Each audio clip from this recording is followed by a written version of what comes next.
Kahit na siya ay nagtalaga ng masiglang pagtatalo, kahit na siya ay tumalon sa mayuan, hindi pa rin mababago ang likas na katangian ng aklat na ito. Sa huli, ito ay isang lihim na sulat. Naalala niya ang eksena kanina nang siya ay nilinis ng maayos, kasama ang mga salitang hindi tiyak ng matandang babae. Tila naging maliwanag na ang dahilan kung bakit siya dinala dito. Ang batang-bata ng Panginoon na ito, tila may ganitong hilig. Humigop ng malamig na hangin. Sa gitna ng kanyang mga pag-iisip, biglang umabot ang isang malalim na boses mula sa loob ng silid. Hindi sigurado si Dahlia Luningnang kung ito ay isang ilusyon, ngunit sa sandaling umabot ang boses na iyon, ang atmosfera na dati ng tensyonado ay naging mas madilim. Ang matandang babae na dati ay may awtoridad ay biglang nanginig, at agad na lumuhad sa pintuan, nakayuko at magalang na nagsabi, "Batang-bata ng Panginoon, narito na siya." Sa kanyang isip, naisip niya, ang boses mo ay napakababa, mula sa higit sa isang siko ang layo ay hindi na marinig, kaya kanino ka ba talaga nagsasalita? Sa katunayan, walang tunog mula sa loob. Ngunit, ang matandang babae ay bahagyang umikot, hindi tumitigil sa pagsignalang sa kanya gamit ang kanyang mga mata. Napilitan siyang mag-atubiling lumapit ng ilang hakbang. Nais sana niyang sumilip muna, ngunit sa sandaling siya ay nakatayo, bigla siyang naitulak mula sa likuran, na nagdulot sa kanya na pumasok. Ang pintuan ng kahoy ay dahan-daang nagsara, walang ingay. Ang bumungad sa kanya ay isang silid na labis na walang laman at tahimik. Sa pagtingin sa paligid, halos walang mga kasangkapan o dekorasyon, ngunit ang mga mural at mga ukit ay kumakalat sa buong silid, mula sa mataas na kisame pababa sa mga pader, at umaabot hanggang sa sahig. Sa isang sulyap, ang silid na ito ay tila isang mini na gintong templo ng mga Diyos. Mahirap isipin na sa isang silid sa mayuan ay maaaring ipakita ang maraming mga detalyadong pintura na tila ginagamit para sa pagsamba sa mga Diyos. Bukod dito, ang mga painting na ito ay tila isang mahabang kwentong mitolohiya, na nagkukwento ng isang alamat. Kahit na hindi niya nakilala ang sinumang Diyos, hindi ito nakaapekto sa kanyang kakayahang maunawaan ang nilalaman. Ang lugar na ito ay talagang napakatahimik, tahimik na tila siya ay hindi sinasadyang nahatak ng mga painting, nalimutan na sa silid na ito, hindi lamang siya ang naroroon. Sa gitna ng tahimik na espasyo, itinaas niya ang kanyang ulo, ang kanyang mga mata ay sumusunod sa kwentong mitolohiya sa mga painting, mula sa mural sa kisame na dahan-daang bumababa hanggang sa sahig. Ang nilalaman ay nagsimula mula sa simula ng mundo, na naglalarawan ng makapangyarihang kasaysayan ng kontinente, ang mga malupit na laban sa pagitan ng dalawang lahi ng Diyos at demonyo, at pagkatapos ay ang paghihiwalay ng mga lahi. Unti-unting umabot ang kwento sa rurok nito na may tanawin ng kapayapaan at kasaganaan, ngunit bigla itong nagbago ng direksyon. Ang huling painting ay naglalarawan ng isang nakabibighaning tanawin, ang mga Diyos ay tahimik na nagtaas ng kanilang mga espada sa likod ng Panginoon ng mga Diyos. Ito ba ay pagtataksil? Sa kanyang puso, hindi may iwasang umusbong ang isang pagdududa. Kahit na hindi siya nagbasa sa tamang pagkakasunod-sunod, naaalala pa rin niya na ang orihinal na akda ay nabanggit na mula sa simula ang tungkol sa mga Diyos. Isang aklat na makalupang na nagsimula sa isang masalimuot na sistema ng pagtatakda, talagang bihira ito. Kaya, sineryoso niyang binasa ito ng isang beses, at sa oras na ito ay naaalala pa rin niya ng malinaw. 1,000 taon na ang nakalipas, ang kontinente ng Yuto-Kanap, kung saan nakatira ang mga tao, ay biglang sinalakay ng lahi ng mga demonyo. Ang apoy ng digmaan ay kumalat sa lahat ng dako. Ang kaayusan ng mundo ay ganap na nabagabag, at sa huli ay umusbong sa isang labanang makapangyarihan sa lahat na tinawag na Trithin. Matapos ang laban na iyon, ang pinakamataas na Diyos na sinasamba ng lahat ay nahulog sa malalim na pagkakatulog, at ang 5 mga Diyos ay namatay sa digmaan. Sa wakas, ang dakilang anghel na may pangalang Tadana, ay ginamit ang kanyang sariling katawan upang selyuhan ang hangganan sa pagitan ng mundo ng mga Diyos at ng mga demonyo, na nag-iwan ng isang tanging daan, ang balon ng Diyos at demonyo. Ang mga Diyos ay nagkalat sa lahat ng dako, walang nakakaalam kung saan sila nahulog. Gayunpaman, ang kontinente ng Yutukanap ay tinanggap ang kapayapaan at liwanag. Bago siya nahulog sa pagkakatulog, ang pinakamataas na Diyos ay punitin ang kanyang pagka-Diyos, na ipinakalat sa buong mundo. Mula noon, nagkaroon ng kakayahang gamitin ng mga tao ang mga puwersa ng elemento. Matapos ang 1,000 taon, ang mga salamangkero ay naging isang propesyon na maihahambing sa mga mandirigma, na sama-samang naghahati ng mundo. Upang gunitain ang mga biyaya ng Diyos ng lahat ng bagay, sa ngayon sa kontinente ng Yutukanap, ang mga templo ay lumitaw sa lahat ng dako. Bawat lungsod ay may hindi bababa sa isang pangunahing templo at 5 mga karagdagang templo, na sunod-sunod na sumasamba sa pinakamataas na Diyos at sa 5 mga Diyos. Sa paglipas ng panahon, ang loob ng mga templo ay unti-unting bumuo ng isang mahigpit at komplikadong sistema ng pag-angat, na naging isang marangal at matatag na propesyon sa isip ng lahat, na hindi naiiba sa mga opisyal ng isang bansa. Nang siya ay unang dumating sa lugar na ito, siya ay nasa templo ng Gintong Diyos sa lungsod ng Halimuyak ng Kanluran, at ang templong iyon ay ang huli ng sistema ng pag-angat sa buong kontinente ng mga templo. Siya rin ay isang tauhan na hinahangaan ng napakaraming tao, isang nakatakdang diyosa ng pangunahing templo sa banal na lungsod ng Halimuyak ng Kanluran. Lahat ng templo ay kinakailangang may diyosa na nagbabantay, at tanging ang mga kabataang babae ng lahi ng tao na may pinakamalinis na dugo, na nakapasa sa pagsusuri ng templo, ang makakapagiging diyosa, na kumakatawan sa pinakamataas na karangalan. Ang diyosa ay hindi lamang may simbolikong kahulugan bilang nag-aalay ng walang dungis na kadalisayan sa mga Diyos, kundi kailangan ding matutunan ang masalimuot na wika ng mga Diyos, at isagawa ang mga ritual ng pagpapala at pag-awit. Ang ganitong pag-awit ay may maraming gamit, sa pangkalahatan ay nagbibigay ng buff, mga epekto ng pagpapalakas.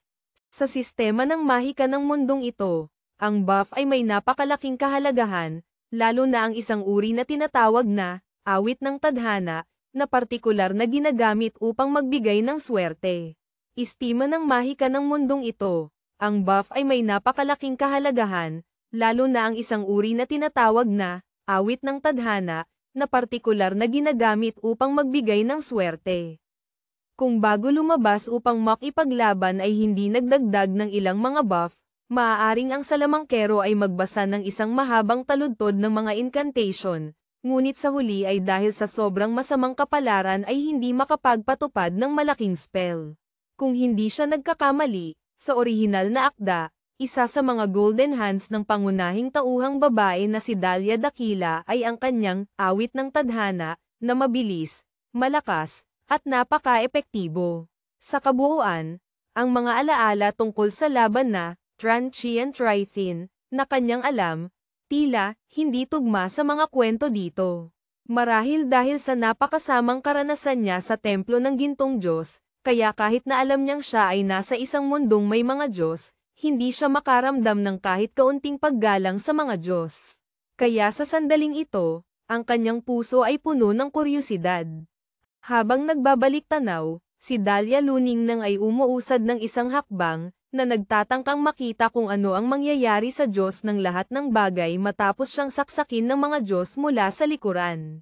Sa oras na ito, ang mural sa kisame ay bumaba na hanggang sa sahig, ang kanyang mga mata ay sumunod at sa wakas ay bumagsak sa gitna ng napakalawak na silid na ito. Sa lugar na dapat ay naglalarawan ng labanan ng mga Diyos laban sa Panginoon ng mga Diyos, may isang napakalaking itim na kabaong na nakapatong sa itaas. Walang oras upang maghanda si Dahlia Luningnang. Naputol ang kwento. Ano ang mangyayari sa Panginoon ng mga Diyos na iyon na nagtaksil? Ang susunod na kaganapan ba ay magbabago ng sitwasyon o muling masusugatan? O Diyos, ang pakiramdam ng naputol na kwento sa gitnang rurok ay talagang nakakainis. Dapat sana, ang biglang paglitaw ng isang napakalaking itim na kabaong sa gitna ng napakalaking templo ay isang napakakakaibang bagay, ngunit kumpara sa inis ng naputol na kwento, ang pagkabigla na ito ay tila nabawasan. Siya ay halos hindi sinasadyang nais na buksan ang takip ng kabaong. Matapos tansyahin ang sukat ng kabaong, tahimik na pinabayaan ni Dahlia Luningnang ang ideya. Ang bawat pulgada ng napakalaking kabaong na ito ay natatakpan ng mga komplikadong ukit na napakaluhong. Walang takip ang kabaong, ngunit dahil sa mataas na base nito na higit sa 1 siko, hindi niya makita ng mabuti ang loob. Si Dahlia Luningnang ay nakatuon sa pagmamasid sa mga ukit na iyon, nang bigla niyang napansin na napaka-pamilyar ng mga ito. Hindi ba't ito ang mga bulaklak na nakadikit sa kanyang manggas at laylayan ng kanyang damit? Sa sandaling siya ay nakapansin nito, ang hangin sa paligid ay biglang napuno ng isang kakaibang amoy. Sa simula, ang amoy na iyon ay may kaunting panghihilakbot sa mga nerbiyos, ngunit sa isang kisap mata, ito ay naging isang magandang amoy na marupok, tila mga nag-iisang alikabok na lumilipad sa hangin. Ang magandang amoy na marupok, tila mga nag-iisang alikabok na lumilipad sa hangin. Amoy bulaklak ba ito? Hindi mapigilan ni Dahlia Luningnang nadahan-daang itaas ang kamay, na nagtatangkang ay lapit ang ilong sa manggas ng kanyang damit. Sa sandaling iyon, bigla siyang natigilan. Isang puting kamay na nakakatakot, na hindi niya alam kung kailan dumating, ay tahimik na nakapatong sa gilid ng kabaong. Ang maputlang kulay ng balat ay matinding sumasalungat sa madilim na kahoy. Ang 5 daliri ay mahahabang, maislan, tila isang kayamanan na ibinigay, na napakaganda na nagdudulot ng pagkapahinto ng hininga. Si Dahlia Luningnang ay nagulat at nahugot mula sa mga pahina ng kwentong patuloy na umiikot sa kanyang isipan. Tama nga, siya ay narito upang tulungan ang binatang ito na ilabas ang damdaming hindi maipahayag. Kaya naman, ang kanyang tingin sa paligid ay agad na nagbago. Ang mga mata ng mga Diyos sa kalangitan ay unti-unting nagkaroon ng isang mahiwagang kahulugan. Ang madilim na kabaong ay biglang naging kagamitan para sa mga makamundong kasiyahan. Ang takot na dati ay tahimik ay ngayon mahirap ilarawan sa mga salita. Ang labanan sa pagitan ng Diyos at demonyo ay biglang naitabi, naging isang walang kwentang backdrop. Si Dahlia Luningnang ay tahimik na nagmurmur sa kanyang isipan, ang panlasa ng binatang ito, talagang medyo mabigat. Bukod dito, unti-unti niyang naaalala ang isang bagay. Talagang binuksan niya ang librong ito dahil sa salitang napakaganda ng kwento. Ngunit pagkatapos masiyahan sa napakaluhong simula ng kwento, pagdating sa sentro, ang dahilan kung bakit siya nagmamadaling flip sa bawat pahina ay hindi lamang dahil sa karakter na katulad ng kanyang pangalan at apelyido na nagdudulot ng pagkabigla, kundi dahil sa isang mas mahalagang dahilan. Ang paraan ng pagsulat ng mga tanawin ng laman sa librong ito, talagang napakabastos na hindi maipaliwanag. Gaano ba kabastos? Sa buong proseso ng kanyang pagmamadaling pag-flip sa bawat pahina, ang kanyang damdamin at ekspresyon ay nanatili sa isang tanging estado. Dahlia Luningnang, talagang mukhang ito ay isang pantasyang nobela, hindi isang kwento ng pag-ibig ng 2 tao mula sa probinsya na sina Dakilang Aso at Bughaw na Bulaklak. Parang, hindi na talaga makatiis si Dahlia Luningnang. Agad niyang binuksan ang buong aklat, ngunit malinaw pa rin niyang naaalala ang mga pangungusap na paulit-ulit na lumalabas, tulad ng, nasiyahan ka ba sa lahat ng iyong nakikita, o ang mga mata mong ito, dapat sana ay para sa akin upang ikaw ay umiyak. Narinig na niya ang mga salitang romantiko na tila luma, ngunit ito ang unang pagkakataon na nakita niya ang ganitong karne ng probinsya. Ang ekspresyon ni Dahlia Luningnang sa kanyang mukha ay hindi pa rin nakabawi mula sa pagkabigla, nang ang kamay sa itaas ng kabaong ay dahan-daang humawak sa makapal na gilid ng kahoy, ang taong nasa loob ay sa wakas ay umikot at umupo. Biglang nagtagpo ang kanilang mga mata. Ang ekspresyon ni Dahlia Luningnang ay ganap na nahuli ng mga mata na iyon. Dahlia Luningnang, nagkatagpo na. Ang mga mata na tumingin sa kanya ay parehong maganda at malalim, may kulay na asul na malaberde. Karaniwan, ang ganitong kulay ng mata ay madaling magbigay ng pakiramdam ng malamig at malayo, ngunit maliwanag na ang may-ari ng mga mata na ito, ang kanyang karisma ay tiyak na hindi may kukulong sa ilang mga salita lamang. Ang mga sulok ng kanyang mga mata at kilay ay puno ng pang-uuyam at paghamak. Ang kanyang mga mata ay matalim na parang kutsilyo.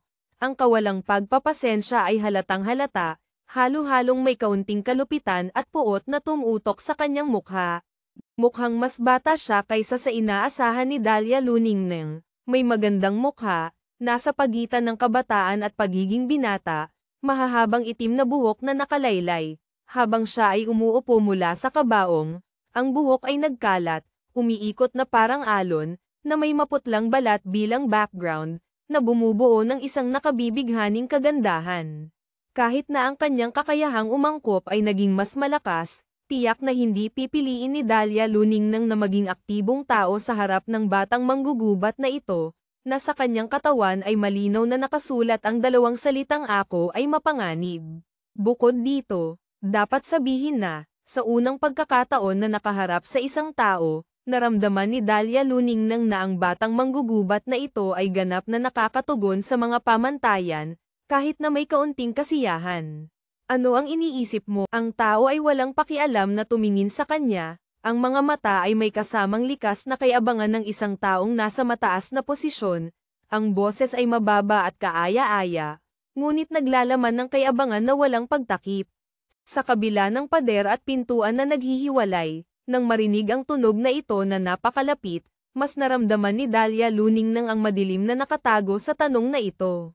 Kung gagamitin ang mga tuwirang salita, ang kadiliman na iyon ay tila nagsasabi, kung mali ang iyong sagot, babaluktutin ko ang iyong leeg.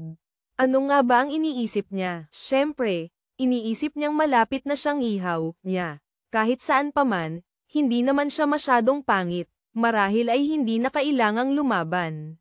Bukod dito, bago siya maglakbay sa ibang mundo, siya ay lampas na sa 18, kaya't legal na ito. Bukod pa rito, medyo natatakot siya na baka magsalita siya ng mga bastos na salita, at sa huli ay mawalan ng ulo dahil hindi niya napigilan ang pagtawa.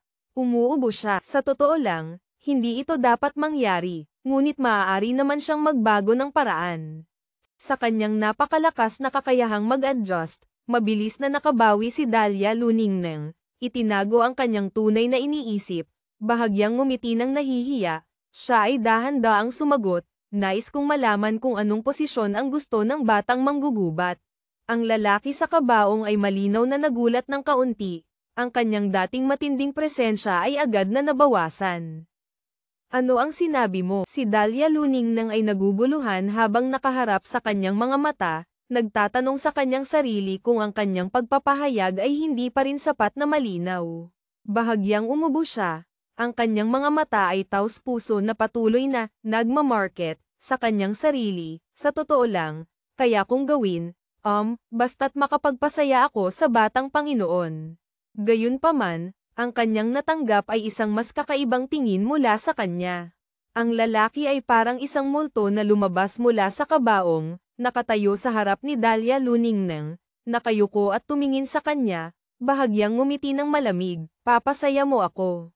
Si Dahlia Luningning ay lalong nalito, hindi ba't ang tungkulin ko ay dumating dito upang pasayahin ang batang Panginoon?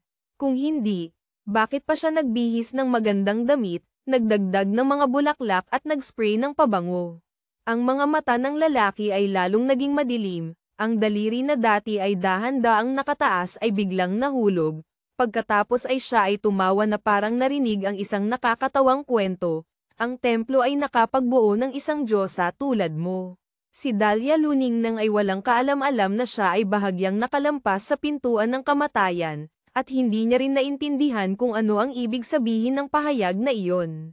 Ang kanyang nararamdaman sa mga sandaling ito ay ang lalaki sa kanyang harapan ay tila doble ang taas, ang anino ay kumakalat at bumabalot sa kanya, nagdudulot ng matinding pakiramdam ng panggigipit. Bukod dito, ang bahagyang amoy ng bulaklak na dati niyang naamoy ay tila lalong lumalakas habang siya ay lumalapit. Siya ay medyo natatakot, ngunit tila hindi ito takot na labis. Ang instinct ay nagsasabi sa kanya na ang lalaki ay tila walang balak na patayin siya, ngunit ang matinding presensya ay nagdudulot sa kanya ng hindi sinasadyang takot. Ang hindi nag-aalinlangan na tawa ng lalaki ay umuukit sa walang laman na silid. Sa wakas, siya ay masayang nagmura, isang grupo ng mga hanggal. Si Dahlia Luningning ay sa simula ay nag-aalala, ngunit biglang ang kanyang damdamin ay huminto. Sandali lang. Sandali lang. Kanina ba siya ay nagmura? Bukod dito, ang kanyang pagmumura ay para sa mga tao sa templo, hindi ba? Kung siya ay nagmura sa kanila, Kung gayon tayo ay magkaibigan na. Ang mga mata ni Dahlia Luningnang ay lumiwanag, hindi niya mapigilan ang pag-uyam. Sinasabi mo ang tungkol sa mga tao sa templo, hindi ba? Nararamdaman mo rin ba iyon? Sinasabi ko sa iyo, ang mga tao sa templo ay talagang may problema, kahit na ang tatlong malalaking pamilya na binanggit ni Hai Taithich, sila talaga ay tulad ng sinabi mo, talagang isang grupo ng mga makasarili, nagmamalaki, mga hanggal. HMM. Ano ang ginawa nila? Ang lalaki na nakasuot ng itim na damit ay huminto ng kaunti, bago siya tumingin sa kanya. Ang ngiti sa kanyang mukha ay hindi lamang hindi nawala kundi tila lumalim pa. Hindi alam kung dahil sa naipon na galit na matagal nang naipon, si Dahlia Luningnang ay tila nakatagpo ng isang kapareha, wala na siyang takot, at patuloy na ibinubuhos ang kanyang mga iniisip, mula sa kwento ng dalawang pekeng anak na babae ng pamilya Deep, hanggang sa kanyang kusang pagtalon sa balon ng Diyos at demonyo. Gusto nilang gamitin ang pagbagsak sa balon ng Diyos at demonyo bilang parusa sa akin, talagang wala akong kakayahang labanan, ngunit maaari kung hindi sila mapasaya, ang pagtalon dito ay ang aking pagpipilian, hindi nila ako mapaparusahan, dahil wala akong ginawang mali. Basta't tumalon ako ng sapat na mabilis, wala nang sino man ang makakaabot sa akin. Sinabi niya ang lahat ng ito nang may lakas ng loob, ngunit nang siya ay tumingin pataas, napagtanto niyang hindi niya alam kung kailan, ang lalaki sa itim na damit ay nakaupo na sa tabi ng kabaong. Ang itim na balabal na may mga pilak na berda ay dahan-daang bumagsak sa gilid ng kabaong, isang paa niya ay nakalaylay, ang isa naman ay nakapatong sa gilid ng kabaong, isang kamay ay nakapatong sa kanyang hita, ang isa ay nakasandal sa kanyang pisngi, ang mga mata ay nakatingin kay Dahlia Luningnang na may interes. Ang mapanuyas ng ngiti sa kanyang labi ay hindi kailanman nawala, ngunit ang pagkaabala sa kanyang mga mata ay nabawasan ng malaki. Si Dahlia Luningnang ay sa puntong ito ay nagising mula sa kanyang mga saloobin, biglang napagtanto na tila sinabi niya ng labis. Tumingin siya sa mukha ng kanyang kausap, nag-atubiling sandali bago nagsalita, pasensya na, hindi ko dapat sabihin ng labis, bago dumating dito. Sinabi rin sa akin ng aking yaya na ang batang manggugubat ay mahilig sa katahimikan. Ngunit, hindi niya alam kung paano ito sasabihin, ngunit narinig niyang tumawa ang kanyang kausap, talagang walang sino man ang naglakas loob na magsalita ng ganito sa harap ko, talagang matapang ka. Hindi alam kung bakit, si Dahlia Luningnang ay nakaramdam na tila hindi nagalit ang kanyang kausap. Diyosa ng templo ng Golden God Osterkanap, ang lalaki na nakasuot ng itim na damit ay nakasandal sa kanyang kamay sa kanyang baba, ang boses ay puno ng pang-uuyam at pang-aasar. Sa wakas, ang kanyang tawa ay umuukit sa walang laman na silid, bumabalik mula sa dingding, na parang isang kakaibang echo. Tila ang mga Diyos sa mga mural sa langit ay sabay-sabay na tumatawa. Kakausap mo lang na kung ang mga Diyos ay may mga mata, lilinisin nila ang lahat ng iyong mga pagdududa, di ba? Sa isang iglap, siya ay tumalon mula sa kabaong, tumawa ng malakas, at pagkatapos ay sinipa ang kabaong ng itim. Ang mabigat na tunog ay umuukit habang ang kabaong ay humahampas sa lupa. Sa sandaling iyon, ang imaheng nagdulot kay Dahlia Luningnang ng pagkabahala at pagkabahala ay lumitaw sa kanyang harapan. Kabanata 4. Nang ilipat ang kabaong, sa ilalim nito ay isang napakadugo na tanawin. Ang pulang kulay ay halos sumasaklaw sa buong larawan, ang mga spiral na linya sa ayon iyan na haligi sa harap ng templo ay tinina ng pula, parang isang malapot na likido na nag-uugnay sa mga hibla, at pagkatapos ay kumalat sa isang patag na ibabaw, kahit ang langit ay naging maliwanag na pulang kulay na puno ng kakaibang anyo. Ang Diyos ng lahat ng bagay ay hindi tinamaan, sa halip, lahat ng mga Diyos na nagtatangkang saksakin siya ay nagpakita ng pagkabigla at hindi pagtanggap, ang kanilang mga katawan ay nagkawasak, bumagsak sa isang latian ng dugo. Siyempre, ang Diyos ng lahat ng bagay ay hindi rin nakatakas ng buo, sa larawan, siya ay puno ng dugo, ngunit siya ang tanging nakatayo pa rin sa buong tanawin. Sa puntong ito, biglang napagtanto ni Dahlia Luningnang, mula simula hanggang wakas, sa mga sunod-sunod na larawan na ito, Ang harapang mukha ng Diyos ng lahat ng bagay ay hindi kailanman lumitaw, kahit sa larawang ito, siya ay nakatalikod sa mga tumitingin. Nakikita mo ba? Ang lalaking nakasuot ng itim na damit na nakatayo sa tabi ng Diyos ng lahat ng bagay ay may paghamak ng ngumiti at nagsabi, lahat ng mga Diyos ay naglaho na. Sino pa ang makakakita sa iyong mga pagdurusa? Si Dahlia Luningnang ay naguluhan. Ano ang ibig sabihin ng, lahat ng mga Diyos ay naglaho na? Paano naman ang Diyos ng mga Diyos? Maliwanag na siya ay nandoon pa rin, di ba? Talaga bang siya ay umabot na sa kanyang hangganan? Nararamdaman niyang parang may nalaman siyang bagay na hindi niya dapat malaman, at hindi na siya naglakas loob na tingnan ang susunod na larawan. Nakita ng lalaking nakasuot ng itim ang kanyang nakakalito na mukha at tumawa ng malakas, ang tunog ng kanyang tawa ay umuugong, habang siya ay tumatawa ay humarap siya patungo sa kabaong, ang maluwang na manggas ng kanyang damit ay humahampas sa lupa, na nagdulot sa mga mag-agarang larawan na biglang maging malabo at mawala, ang silid na dati ay marainggel na parang templo ay naging walang laman, tanging ang kabaong na halos nalulumbay sa dilim ng mga pader, arko, at madilim na sahig. Larawan na biglang maging malabo at mawala. Ang silid na dati ay marainggel na parang templo ay naging walang laman, tanging ang kabaong na halos nalulumbay sa dilim ng mga pader, arko, at madilim na sahig. Sa ganitong halos ganap na kadiliman, si Dahlia Luningnang ay hindi nawalan ng paningin, malinaw niyang nakita ang lalaking iyon na lumapit sa kabaong, may halong pagkasuklam at kaunting pang-uuyam, ginamit ang daliri upang hilahin ang isang bulaklak na nakalutang sa ibabaw ng kabaong, at pagkatapos ay itinapon ito patungo sa kanya. Hindi ko gusto ang amoy ng bulaklak sa iyo. Mabilis na hinabol ni Dahlia Luningnang, ngunit bigla na lang nagbago ang tanawin sa kanyang harapan. Nang siya ay makabawi, bumalik na siya sa labas ng pinto. Dahlia Luningnang. Bakit ako nandito sa labas? Kahit na hindi niya lubos na nauunawaan kung ano ang nangyayari, tila ito na ang kahulugan ng hindi pagpasa sa pagsusulit ng palasyo. Pero kung hindi siya pumasa, bakit pa siya binigyan ng bulaklak ng kabaong sa pamamaalam? Habang nag-iisip, napansin ni Dahlia Luningnang na ang matandang babae ay naghihintay pa rin doon.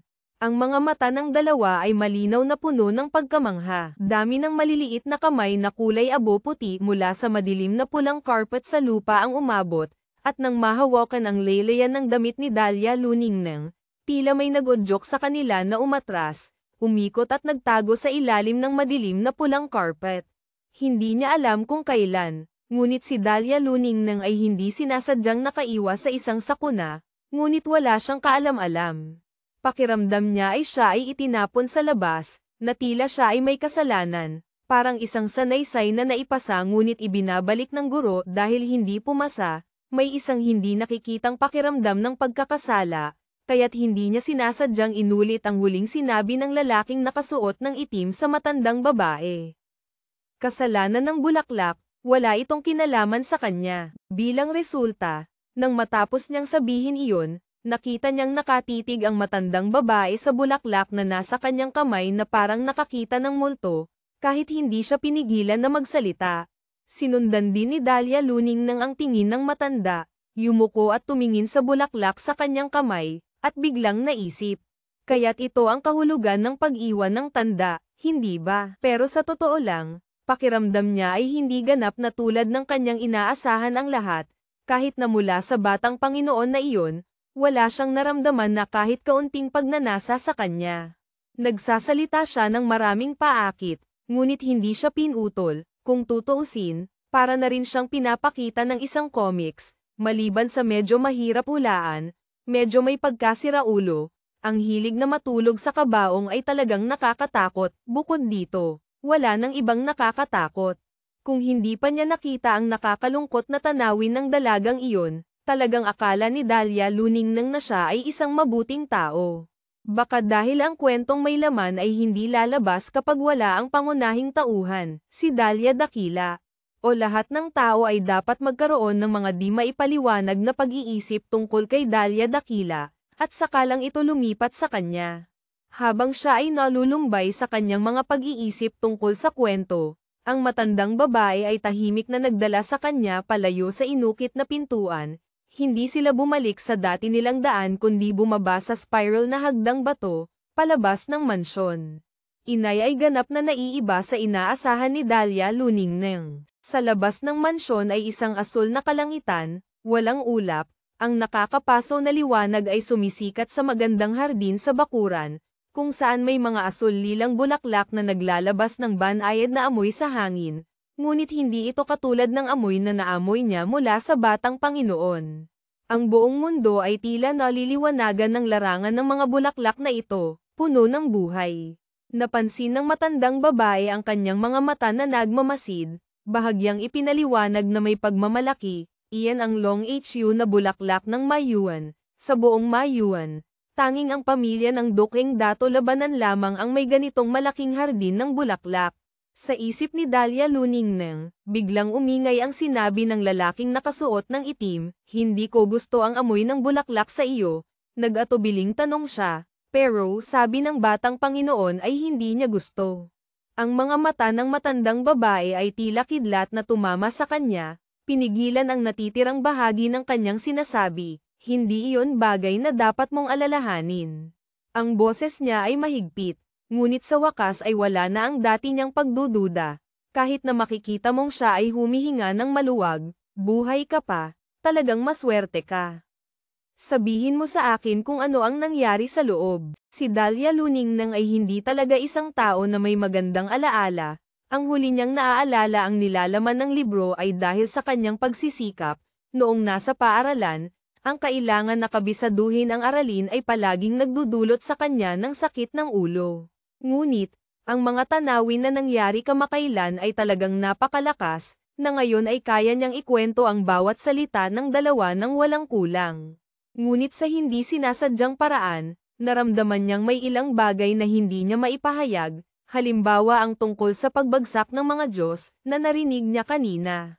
Bago siya makapagsalita tungkol dito, ang ekspresyon ng matandang babae ay naging kakaiba, lalo na nang banggitin ng matanda ang pagpasaya sa Batang Panginoon. Sa wakas ay hindi na nakatiis ang matanda, pinutol ang kanyang sinasabi, "Talaga bang wala kang alam?" Si Dahlia Luningneng ay may malaking tanong sa kanyang isipan. Ano iyon? Ano bang dapat kong malaman? Ipinakita ng matanda ang isang ekspresyon na mahirap ipaliwanag. Hindi mo pa kailanman nakita ang ibang tao mula sa hukay ng mga demonyo. Nang kayo ay nakulong ng magkasama, may sinabi ba ang iba sa iyo? Sino ang nagsabi sa iyo na dinala ka rito para pasayahin ang Batang Panginoon? Ang huling mga salita, sinabi ng matanda na napakahirap. Si Dahlia Luningneng ay nag-isip, nang siya ay magising ay nandito na siya, hindi ba't hindi niya maipaliwanag sa matanda na siya ay nag-imagine lamang, kaya't siya ay ngumiti ng walang kasalanan. Ang pag-uusap ay tila huminto dito, pareho silang tahimik, wala sa mood ang matanda na makipag-usap kay Dahlia Luningneng habang pinagmamasdan ang tanawin, nais niyang magsalita ng iba. Ngunit ang kanyang mga mata ay nanatili sa bulaklak sa kamay ni Dahlia Luningneng, kahit na ang kanyang mukha ay medyo matigas, ngunit ang tono ay naging mas magaan. May sinabi ba ang Batang Panginoon kung paano kanya aayusin? Sa isip ni Dahlia Luningneng, ang Batang Panginoon ninyo ay hindi lang hindi gusto ang bulaklak, kundi ang buong pagkatao niya ay puno ng misteryo. Ngunit ang tanong na ito ay tila mahalaga, maaaring may kinalaman sa buhay at kamatayan, kaya't siya ay sumagot ng hindi tiyak. Sa totoo lang, wala namang sinabi, pero siguro maaari akong sumunod sa mga ginawa dati. Matanda, walang sino man ang nakaligtas dati. Sigurado ka bang gusto mong maging katulad nila? Si Dahlia Luningneng ay naple-wide ang mga mata. Hindi.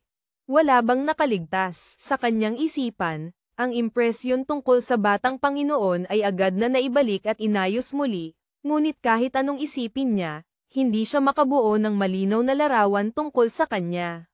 Kaya paano siya nakaligtas? Baka dahil sa pagkukwento, o baka dahil sa sobrang galit niya sa mga tao sa templo. Ang matanda sa puntong ito ay puno rin ng mga tanong na hindi mas mababa sa kay Dahlia Luningneng. Tinitingnan siya ng matanda na may kaunting pag-aalinlangan. Ang balon ng mga Diyos at demonyo, Ang tanging daan na nag-uugnay sa Mayuan at sa kontinente ng Yuto Kanap, ay nasa ilalim ng pamamahala ng Duking Dato Labanan. Alam ng lahat kung gaano kahirap ang mga tao ng Yuto Kanap, lalo na ang mga nag-aangking Diyos, na nilalayuan ang inay, kahit tinatawag pa ang mga tumalon sa balon ng mga Diyos at demonyo na nawawalang lahi ng Diyos. Siyempre, hindi rin nagpapahuli ang inay, nilalayuan ang mga nagpapanggap na banal. Kaya't ang mga tumalon ay kadalasang mga taong hindi makabuhay sa Yuto Kanap, nais na sumugal para makahanap ng pagkakataon sa inay, o mga taong pinaparusahan ng Diyos. Karamihan sa kanila ay hindi mabubuting tao. Kahit na sinasabing may kaunting kaguluhan sa inay, walang sino man ang nais tumanggap, ang direktang pagpatay sa lugar ay maaaring ituring na magaan, kaya't mula noon, ang parusa ay itinapon sa mahamag na lugar na puno ng tinik, kung saan kahit ang mga tao ng inay ay natatakot. Ngunit mula nang lumaki ang batang Panginoon ng Duking Dato Labanan, ang mga taong hindi alam kung saan pupunta ay napilitang pumunta rito. Kahit na ang ugali ng batang Panginoon ay lalong naging kakaiba, tila talagang gusto niya ang natitirang lakas ng mga nawawalang Diyos. Walang nakakaalam kung ano ang nangyari sa mga taong iyon na naging mga kaluluwa sa ilalim ng carpet, at walang nakapansin sa kanilang kapalaran, hindi na kailangan ng inay na ipaliwanag, dahil hindi rin naman magtatanong ang mga tao sa Yuto Kanap. Unti-unting, hindi alam kung sino ang nagsimula ng tsismis na ang Duking Dato Labanan ay magbibigay ng tirahan para sa mga taong ito. Kumalat ang balita, umabot pa sa Yuto Kanap, na nagbigay sa maraming tao ng pag-asa na makakaligtas kung pupunta sa inay. Kaya't paglipas ng ilang panahon, hindi lamang dumami ang mga tumalon sa balon ng mga Diyos at demonyo, kundi nagkaroon din ng kakaibang pag-aayos sa relasyon ng dalawang panig. Gayunpaman, sa totoo lang, ang mga tumalon sa inay ay karamihan sa mga taong puno ng mga krimen, na nasa dulo na ng kanilang mga daan. Sa Yuto Kanap sila ay itinuturing na mga taong kinamumuhian ng mga Diyos, ang kanilang kapangyarihang banal ay mahina. Kahit na pagsamahin ang 50 tao ay hindi kayang tumbasan si Dahlia Luningneng, isang lehitimong Diyosa na nagmula sa templo. Naalala ni inay ng kaunti, mula nang siya ay tumanggap ng trabaho na may kaugnayan sa balon ng mga Diyos at demonyo. Ito ang unang pagkakataon na nakatagpo siya ng isang lehitimong Diyosa. Sa kabila ng lahat, kahit ang isang tao mula sa inay tulad niya ay alam kung gaano kahalaga ang mga Diyosa sa kontinente ng Yuto Kanap, upang mapangalagaan ang isang Diyosa ay nangangailangan ng napakaraming yaman at materyal, at mas nakakatakot pa, lalo na, ang Diyosa sa kanyang harapan ay may apelyidong Deep. Isa sa 3 pangunahing angkan ng Diyos ang lungsod, ang angkan ng Deep. Wala siyang balak na alamin kung bakit si Dahlia Luningneng ay narito sa inay, ang tanging nararamdaman niya ay kakaiba na, isang Diyosa na dati ay puno ng banal na kapangyarihan. Paano siya nakatakas mula sa kamay ng batang Panginoon? Ang nag-aalala sa kanya ay, si Dahlia Luningneng ang kauna-unahang nakaligtas sa loob ng maraming taon matapos harapin ang batang Panginoon. Dapat sana ay nilamon na siya ng mga demonyong espiritu sa ilalim ng carpet, kung hindi man ay dapat siyang napatay kaagad o itinapon sa makakiteng ulap, ngunit sa kasalukuyan hawak pa niya ang simbolo ng batang Panginoon, kaya ano ang dapat gawin dito? Matapos ang ilang sandaling pagtitig kay Dahlia Luningneng, inabot ni inay ang kanyang kamay upang pisilin ang kanyang noo. Ang kanyang mga mata ay muling dumaan sa bulaklak sa kabaong, sa kanyang puso ay may desisyon na, hindi nag-aalaga ng mga walang silbi ang Duking Dato Labanan, kung ikaw ay pinahalagahan ng batang Panginoon, dapat kang maghatid ng pagkain sa kanya. Pagkatapos sabihin ito, tila naramdaman niyang si Dahlia Luningneng ay talagang walang kaalaman, muli niyang binigyang diin, ang maging katulong ng Duking Dato Labanan ay isang karangalan para sa iyo. Wala akong pakialam kung gaano kataas ang iyong katayuan sa kontinente ng Yuto Kanap, pagdating dito, kailangan mong sumunod sa aming mga patakaran. Pinatawad ka ng batang Panginoon sa pagkakataong ito, ngunit hindi ito nangangahulugan na palagi kang magiging maswerte. Kaya kailangan mong gawin ng maayos ang iyong trabaho. Naiintindihan mo ba?